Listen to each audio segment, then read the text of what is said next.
Ketika kita punya orang tua yang punya hutang, jadi yang dibahas Nabi itu hutang dulu. Itu karena hak adami. Hak adami itu tuntutan. Jadi kalau dalam kitab fikih itu ada istilah haqqu wa mabniun alal musamaha wa haqqul adami mabniun alal musyaha. Jadi kalau hak Allah itu Allah lebih rileks. Karena Allah itu tidak butuh disembah, tidak butuh dipuja-puja. Allah sudah terlalu besar.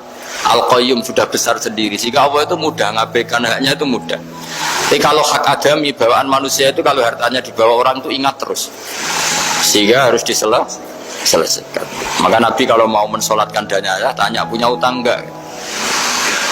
Tapi kalau orang itu misalnya enggak sholat atau apa itu Nabi masih ringan. Yang ditanyakan imannya.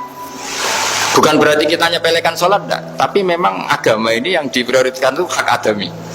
Sholat itu super penting, bukan penting lagi super penting. Makanya pertanyaan tadi tak teruskan dulu. Anak cucunya itu prioritas itu mikir utang dulu. Karena ini yang hak adami gitu. Ya. Nah setelah utang itu selesai baru dipikirkan menurut sebagian ulama anak ini boleh mengkodoi sholat yang ditinggalkan orang tuanya atau dikafaroi, misalnya per sholat nilainya sekian terus dibayarkan ke fakir miskin. Nah tapi pertanyaan seperti ini sepertinya mengganggu itu begini, takutnya jadi masif. Jadi masif itu gini, berhubung ada solusinya. Ini yang tanya orang mana tadi itu? Solo, ini orang Solo ini harus dikasih tahu. Berhubung ada solusinya, jangan-jangan kita yang kaya. Misalnya Pak Yusuf atau Bu Sulis kaya, kalau nak punya tabungan, nak saya tidak usah sholat ya, nanti gampang. Karena per sholat kan nilainya hanya sekian gitu. Umur saya kan paling tinggal berapa, itu cukup lah apa? Iya cukup untuk mengganti, itu kan ribet. Makanya solusi itu ya kadang tidak baik gitu. Karena nanti dipakai saya naik dewi gitu. Makanya dulu itu terkenal ada guyonan, seorang kiai ditanya, ini guyonan nyata, Pak Kiai katanya kiai itu orang suci tapi kadang-kadang kok maksiat juga gitu. Si kiai ini jawabnya ngawur sekali, justru yang boleh maksiat tuh kiai, kamu nggak boleh. Terus kenapa Pak Kiai? Dia tahu caranya tobat, kamu nggak tahu. Kacau kan? Jadi yang melanggar hukum itu kan yang pakar hukum, tahu itu, tahu ilmunya, cara melanggar tapi nggak bisa dipidanakan. Punya penghapusnya betul? Ya punya penghapusnya, itu kan ribet.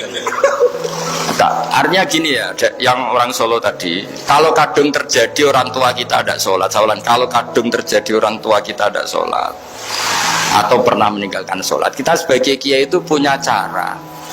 Supaya yang untung tuh fakir miskin. Misalnya kita fatwa dikasih fidyah atau fida atau apa. Tapi ini bukan cara yang jadi solusi. Karena takutnya nanti jadi gerakan masif tadi. Gerakan tidak usah sholat diganti. Ya itu kan ceribet jadi. Tapi kalau sampai ingin berbuat baik sama orang tua yang nggak pernah sholat, saran saya satu hak adaminya selesaikan dulu. Karena memang dalam syariat Islam nomor satu itu hak. Masyhur itu kan ketika ada jenazah Nabi itu gak tanya orang itu sholat gak, dan tanya kan punya utang gak gitu. Sehingga kalau di kampung-kampung di mana-mana kalau ngelepas jenazah kan kalau ada hak adami diambil alih keluarga supaya mayit ini ketemu Allah tanpa ada hak adami kan gitu, semuanya kan ya kan yang diselesaikan kan adami dulu, utang piutang itu tadi. Ya gitu ya, jadi tidak semua solusi itu baik karena takutnya tadi apa? Jadi gerakan tadi